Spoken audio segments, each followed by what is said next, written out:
Juzi kamia mtu Mdigo hapo, ndio tunamuona naye mgeni. Anaeka vijimbo vya Kidigo. Moyo unacheka ngaza wewe bado hajakukuta. Miudi pika kaambia wewe tunakuhesabia raundi. Hao hata wabe mgongoni utembe nao uzungushe nao nyupao shukrani hawana. Mimi nakwambia ametoka Tanga napika malagi ya kukata chapati. Mume atakiwa kufanywa service. Service nini? Wamfanyia service huko, wamfanyia service ngaba hao. Hiyo service kama gari. Anaenda kuendesha gari mwingine. Kachukua raundi, kaja kukaa hapa kaone analia.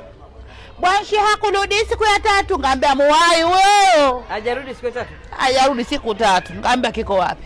Umempikia ragia. Mara yule baba kaja kuagiza miua Tanga ile miasumini. Anaijaza ile baba likiyuka masikio tumejaa maua. Sisi tunamwangalia. Nasema wewe mwisho wako unakuja. Tunasema sio zote tumewatulia vitenge vya wax tumewavisha wapi? Tumenunua vitaulo wapi? Mwisho wa siku tukapa mibukta wapi? Mwisho wa siku tukamwambia bafu lile pale kaogeni wenyewe na sabuni ile pale ya magari kaogeni. Wanaume wasikii. Umeona Ukiona mwenzako anakuna wewe mwanga. Unajua unapoambia kwenye mji wa watu na umekuja na manzi wako, jaribu taratibu. Huyu baba kaja kwa mbwembwe, anamwimbia mume bafuni. Kaambia wewe utavamiwa, utamlajini wewe chooni wewe.